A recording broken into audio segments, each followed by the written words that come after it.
ছয় দফা দাবিতে পলিটেকনিক শিক্ষার্থীদের পূর্ব ঘোষিত কর্মসূচি, বিভিন্ন জেলায় কাফনের কাপড় পরে মিছিল।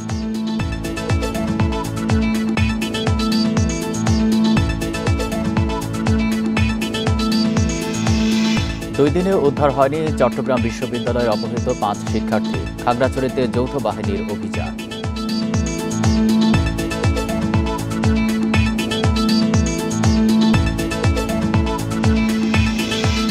লালমনিরহাটে বিএসএফের গুলিতে নিহত বাংলাদেশের মরদেহ দুদিন পর ফেরত, বিচার চান স্বজন ও এলাকাবাসী।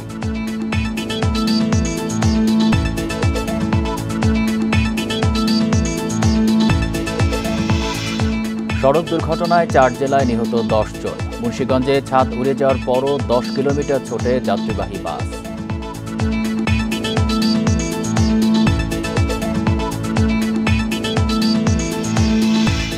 সুনামগঞ্জের হাওড় এলাকায় ভারী বৃষ্টি, আগাম বন্যার আশঙ্কা, দ্রুত ধান কাটার আহ্বান প্রশাসনের।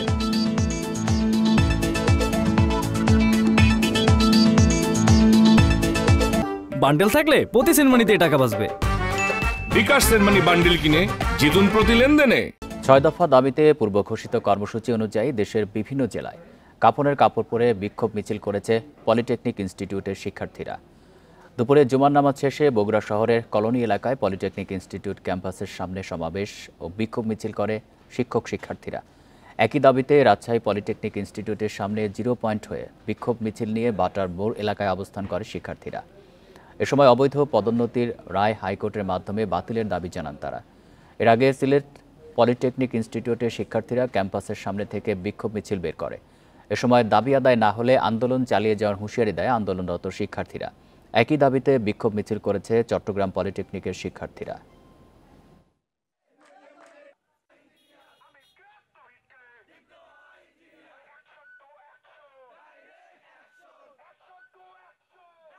পলিটেকনিক শিক্ষার্থীরা কোন অবস্থায় থাকলে তারা রাজপথে দাফনের কাপড় পরে নামতে পারে? আমরা প্রধান উপদেষ্টার দৃষ্টি আকর্ষণ করছি, যত দ্রুত সম্ভব কারিগরি সেক্টরের এই 6 দফা দাবি মেনে নিয়ে আমাদেরকে শান্ত করুন। কালকে আমাদের আশ্বাস দেওয়ার জন্যই ডাকা হয়েছিল। আমরা ভেবেছিলাম যে হ্যাঁ আমাদের হয়তোবা তারা কোনোভাবে সাহায্য করতে পারবে। বলছেন তোমাদের দাবি মানবো মানবো মানবো মানবো, কিন্তু কোনো লিখিত দিচ্ছেন না, যার বাংলা অর্থ একটাই, প্রতারণা। দুদিনেও উদ্ধার হয়নি খাগড়াছড়িতে অপহৃত চট্টগ্রাম বিশ্ববিদ্যালয়ের 5 শিক্ষার্থী। তাদের উদ্ধারে অভিযান চালাচ্ছে যৌথ বাহিনী। ভোর থেকে জেলা সদরের মধুপুর, পানখাইয়াপাড়া, চাবাই সড়ক, নোয়াপাড়া সহ বিভিন্ন এলাকায় অভিযান চালায় সেনাবাহিনী ও পুলিশ। এছাড়া বিভিন্ন এলাকায় টহলের পাশাপাশি চলছে বিভিন্ন ব্যক্তিকে জিজ্ঞাসাবাদ। বুধবার সকালে খাগড়াছড়ি থেকে চট্টগ্রামে যাওয়ার পথে গিরিফুল এলাকা থেকে 5 শিক্ষার্থী সহ 6 জনকে জোরপূর্বক তুলে নেওয়া হয়। পরে অটোরিকশা চালককে ছেড়ে দেয় অপহরণকারীরা। এই ঘটনায় পাহাড়ের আঞ্চলিক সংগঠন ইউপিডিএফকে দায়ী করেছে পাহাড়ি ছাত্র পরিষদের কেন্দ্রীয় সভাপতি নিপুণ ত্রিপুরা। তবে অভিযোগ অস্বীকার করেছে ইউপিডিএফের জেলা সংগঠক অঙ্গ মার্মা।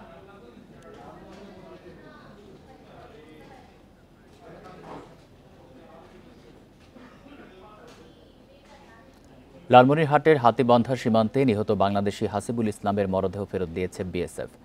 গতরাত 11টার দিকে পাটগ্রামের খারিজা জোংরা সীমান্তের কাছে বিজিবি বিএসএফের উপস্থিতিতে বাংলাদেশ পুলিশের কাছে মরদেহ হস্তান্তর করা হয়।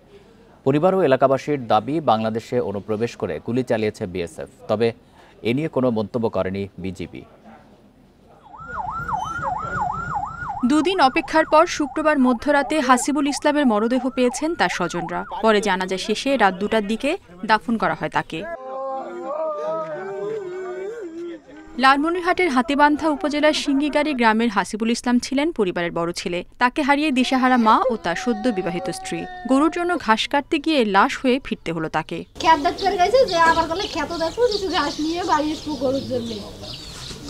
ঘাস নিজ মুখে কাটতেছে, পিছন দিক দিয়ে বলে ভারতের বিএসএফ ঢুকতেও দেখে নাই, না দেখার কারণে ওকে মনে করো গুলি করিয়ে ঘাড় তুলে নিয়ে গেছে ওকে। বুধবার দুপুরের দিকে সীমান্তে গরুর জন্য ঘাস কাটতে যান হাসিবুল। স্বজন ও প্রতিবেশীদের দাবি, সে সময় বিএসএফের একটি টহল দল বাংলাদেশের ভূখণ্ডে অনুপ্রবেশ করে গুলি ছোড়ে। পরে তাকে টেনে হিঁচড়ে নিয়ে যায় সীমান্তের ওপারে। 3 জন বিএসএফ সহ তাকে গাড়ি ফুটবলের মতো এরকম করে তোলানো হয়। তোলার পর তারপর নিয়ে যায়। আমাদের জমি আছে, হাল চাষ করতে হবে, কাজকর্ম করতে হবে, ওখান থেকে ফলো করে গুলি করে। এটা কি? এটা বাংলাদেশ সরকারের কাছে আমাদের অভিযোগ।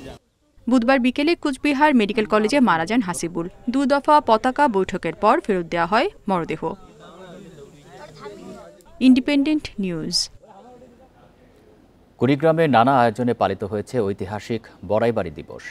শহীদদের প্রতি শ্রদ্ধা নিবেদন, র্যালি ও আলোচনা সভার মাধ্যমে স্মরণ করা হয় 24 বছর আগের আগ্রাসন বিরোধী চেতনাকে।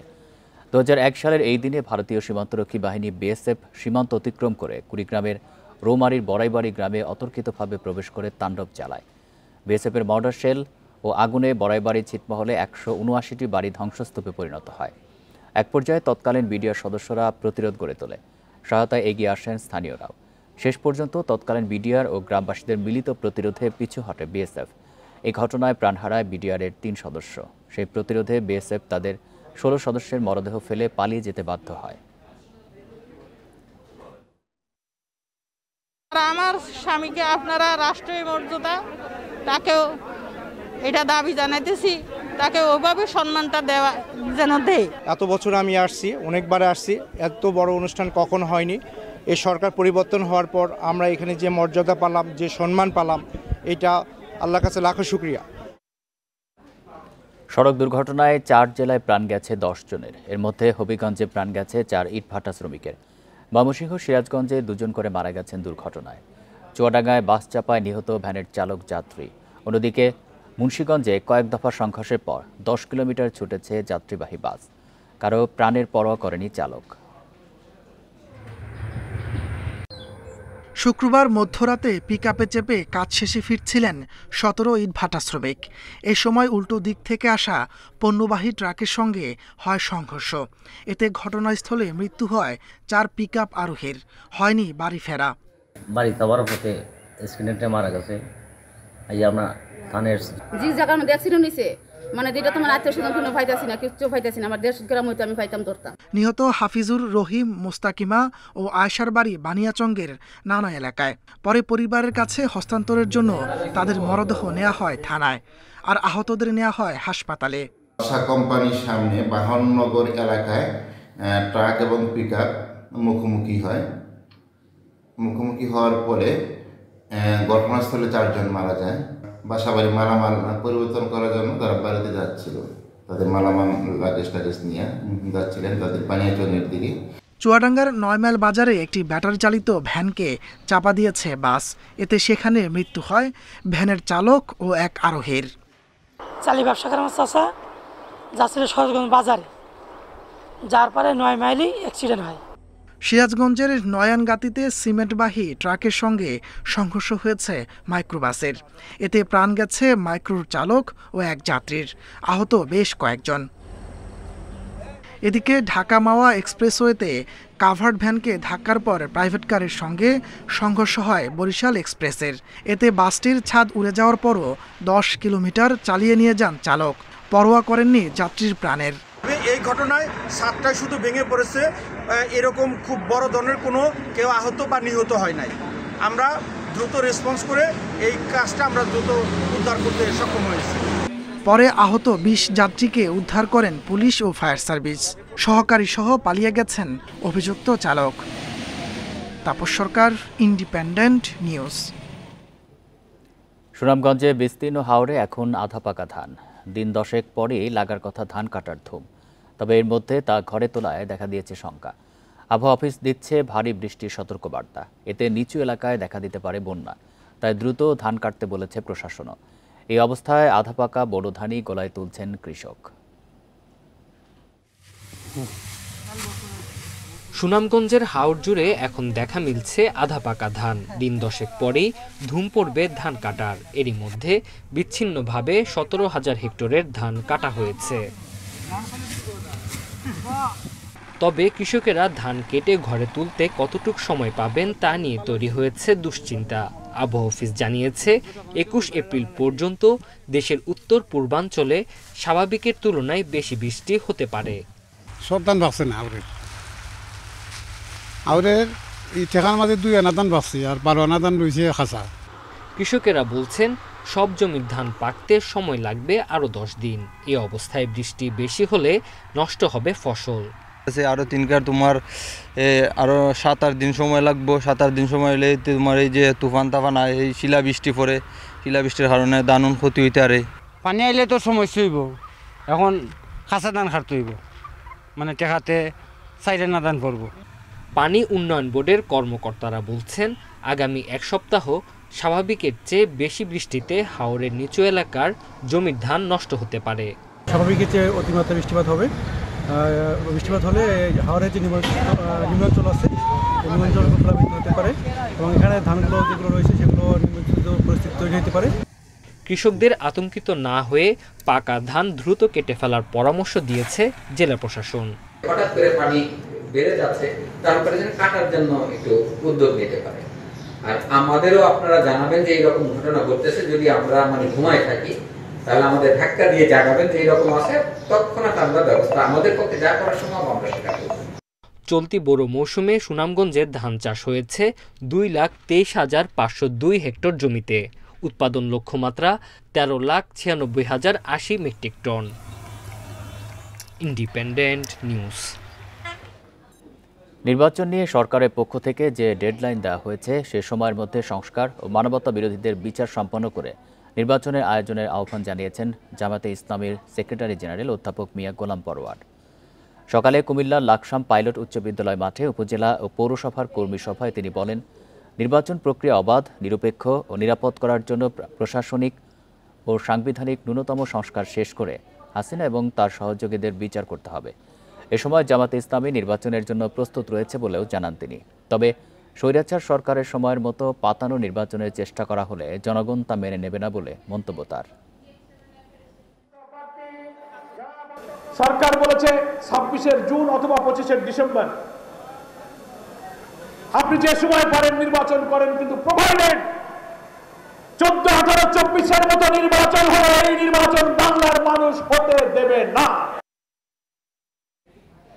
ঢাকার আশুলিয়া থেকে অপহরণের শিকার রিফাতুল ইসলামকে 12 দিন পর রাজশাহী মেডিকেল কলেজ এলাকা থেকে উদ্ধার করেছে র্যাব। এ সময় 3 অপহরণকারীকে গ্রেপ্তার করা হয়। শুক্রবার দুপুরে এক প্রেস বিজ্ঞপ্তিতে এই তথ্য দেয় র্যাব। র্যাব জানিয়েছে, গত 5 এপ্রিল রাতে মাদ্রাসার শিক্ষক রিফাতুল আশুলিয়া বাসস্ট্যান্ড এলাকা থেকে হাজারিবাগ কওমি মাদ্রাসার দিকে যাচ্ছিলেন। এ সময় তাকে কয়েকজন দুর্বৃত্ত এসে অপহরণ করে। পরে রিফাতের ফোন থেকে তার বড় ভাই জুবায়ের মাহমুদ রিকনকে ফোন করে 1 লাখ টাকা মুক্তিপণ দাবি করে অপহরণকারীরা। পরিবারের পক্ষ থেকে অপহরণকারীদের 20,000 টাকা দেওয়া হলেও তারা আরও টাকা দাবি করে। পরে পরিবারের পক্ষ থেকে আশুলিয়া থানায় অভিযোগ দায়ের করলে ছায়া তদন্ত শুরু করে র্যাব। তথ্য প্রযুক্তির সহায়তায় অপহরণের 12 দিন পর রিফাতকে উদ্ধার করে র্যাব।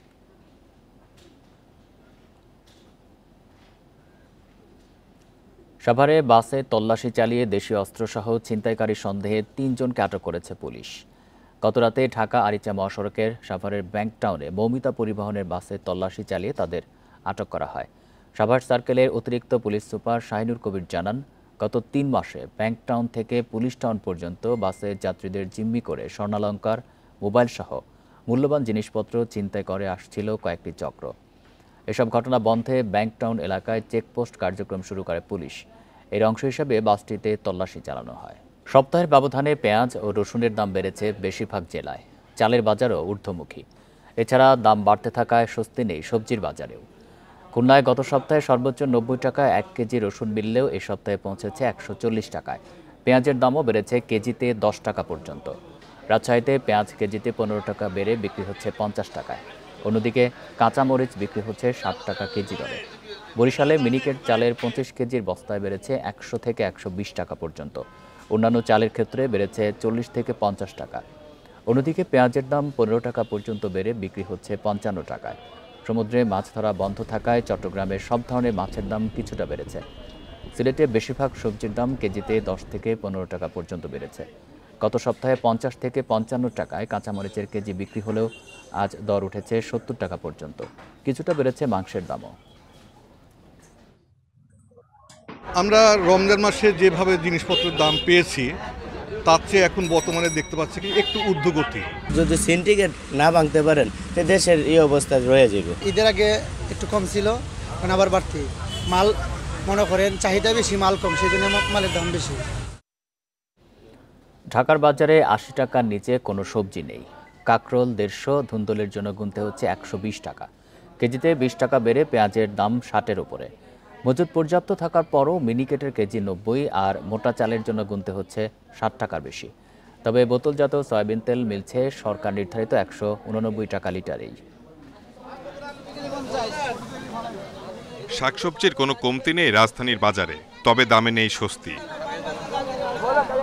বেগুন, করলা, ঢেঁড়স, কাঁচামরিচের কেজি পাইকারি বাজারে 80 টাকার উপরে। কাকরোল, ঢেঁড়স, ধুন্দলের জন্য গুনতে হচ্ছে 120 টাকা পর্যন্ত। সস্তার পেঁপের দামও 50 টাকা কেজি।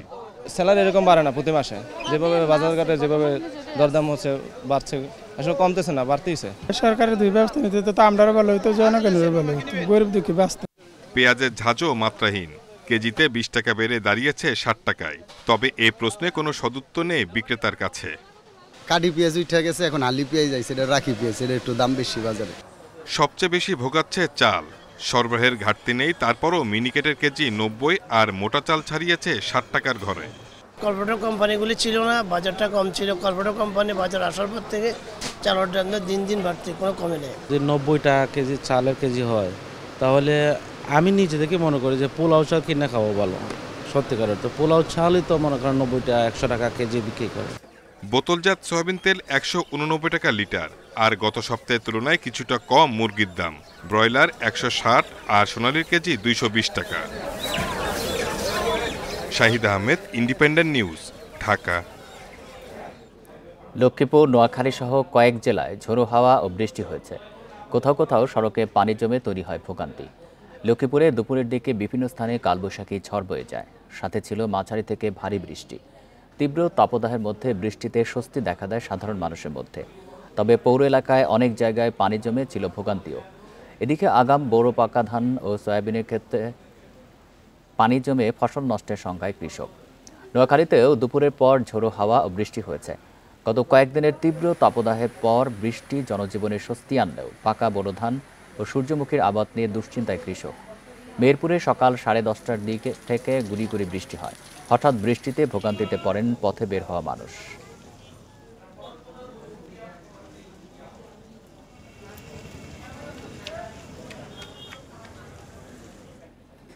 আগামী 3-4 দিনের মধ্যে বৃষ্টিপাতের প্রবণতা কমে যাবে, বাড়বে সারা দেশের তাপমাত্রা। শুক্রবার দুপুরে একথা জানান আবহাওয়াবিদ হাফিজুর রহমান। বলেন, চলমান মৌসুমের প্রকৃতি অনুযায়ী বৃষ্টির সঙ্গে থাকবে ঝোড়ো বাতাস, কোথাও কোথাও হতে পারে শিলাবৃষ্টি, সেই সাথে রয়েছে বজ্রপাতের শঙ্কা। ফলে বজ্রপাতজনিত দুর্ঘটনা এড়াতে সারা দেশে, বিশেষ করে ঢাকা, রাজশাহী, রংপুর, খুলনা বিভাগে সতর্কতা জারি করেছে আবহাওয়া অফিস। এ সময় দরজা জানালা বন্ধ করে ঘরে অবস্থান এবং যাত্রা থেকে বিরত থেকে নিরাপদ স্থানে আশ্রয় নেওয়ার পরামর্শ দেয় বিশেষজ্ঞদের। এদিকে আগামী 1 সপ্তাহের মধ্যে কোনো ঘূর্ণিঝড়ের পূর্বাভাস নেই বলে নিশ্চিত করেছে আবহাওয়া অফিস।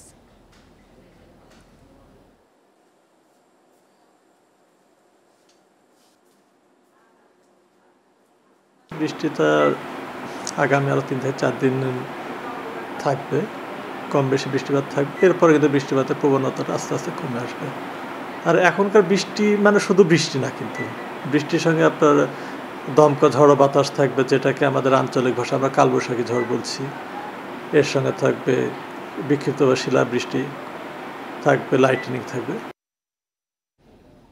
নতুন বছর বরণে মারমা সম্প্রদায়ের প্রধান সামাজিক উৎসব ঐতিহ্যবাহী সাংগ্রাই উপলক্ষে খাগড়াছড়িতে অনুষ্ঠিত হচ্ছে ঐতিহ্যবাহী জলকেলি বা মৈত্রী পানি বর্ষণ এবং সাংস্কৃতিক অনুষ্ঠান। এ নিয়ে খাগড়াছড়ি থেকে আরও জানাচ্ছেন সহকর্মী সমীর মল্লিক। সমীর, খাগড়াছড়ির সাংগ্রাই উৎসব সম্পর্কে জানাবেন, অংশগ্রহণকারীদের উপস্থিতি কেমন দেখতে পাচ্ছেন?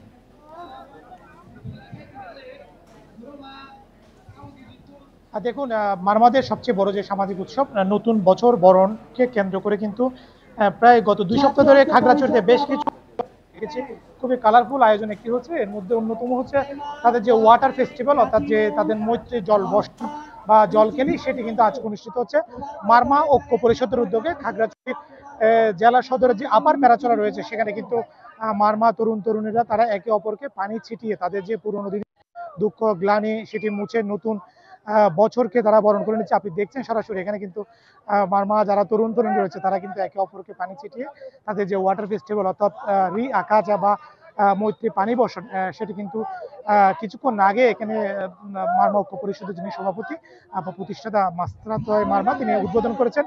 এবং এখানে আমরা দেখছি বিভিন্ন গ্রুপে কিন্তু মারমা তরুণ তরুণীরা তারা কিন্তু বিভক্ত হয়ে এই খেলাটিতে অংশ নিচ্ছে। এবং সরাসরি দেখছেন এখানে আসলে মারমা তরুণ তরুণীরা তাদের যে নিজেদের যে ঐতিহ্যবাহী রিয়া কাজা বা মৈত্রী পানি বর্ষণ বা জলকেলি এগুলোতে তারা কিন্তু মেতে উঠেছে এবং তারা এর মধ্য দিয়ে তাদের যে পুরোনো বছরের দুঃখ গ্লানি মুছে নতুন বছর তাদের জন্য যে তাদের সুখ শান্তি এবং আরো বেশি সমৃদ্ধি নিয়ে আসে সেই প্রত্যাশার জায়গাতে কিন্তু তারা এই পানি খেলায় অংশগ্রহণ করে। এবং শুধু এখানে আজকে পানি খেলা নয়, এর বাইরে কিন্তু বেশ কিছু আয়োজনই রয়েছে। এখানে সাংস্কৃতিক অনুষ্ঠান রয়েছে এবং এখানে বেশ গত প্রায় সপ্তাহখানেক আগে এখানে যে উৎসবটা অর্থাৎ এখানে যে বেশ কিছু ঐতিহ্যবাহী খেলাধুলা উদ্বোধন হয়েছিল সেগুলো আজকে কিন্তু এই পানি খেলার পরে পরবর্তীতে সেগুলো কিন্তু পুরস্কার বিতরণ করা। এবং আজকে রাতে এখানে একটি মারমাদের যে ঐতিহ্যবাহী যে কনসার্ট সেটি কিন্তু আয়োজন করা হয়েছে এবং আয়োজকদের পক্ষ থেকে জানানো হয়েছে তারা নতুন বছরকে কেন্দ্র করে কিন্তু এখানে বর্ণাঢ্য আয়োজন করা হচ্ছে। এবং আপনি দেখছেন এখানে একেবারে একটা কনসার্টের একটি স্পেস তৈরি করা হয়েছে এবং কিছুক্ষণের মধ্যে এখানে একটি বর্ণাঢ্য কনসার্ট শুরু হবে এবং সেখানে যোগ দেওয়ার জন্য বিভিন্ন জায়গা থেকে মারমা তরুণ তরুণরা তারা কিন্তু এসে হাজির হয়েছে। এবং আপনি জানেন গত প্রায় 2 সপ্তাহ বেশি সময় ধরে কিন্তু ব্যাপক বর্ণাঢ্য আয়োজনের মধ্যে দিয়ে খাগড়াছড়িতে নতুন বছরকে বরণ করে নিয়েছে এখানকার যে চাকমা মারমা ত্রিপুরা জনগোষ্ঠী রয়েছে তারা। খাগড়াছড়ি থেকে জানাচ্ছিলেন সহকর্মী সমীর মল্লিক। এই ছিল সমগ্র বাংলাদেশে ইন্ডিপেন্ডেন্ট টেলিভিশনের সব খবরের আরো বিস্তারিত জানতে চোখ রাখুন ফেসবুক, ইউটিউব এবং এক্সে। ধন্যবাদ সবাইকে।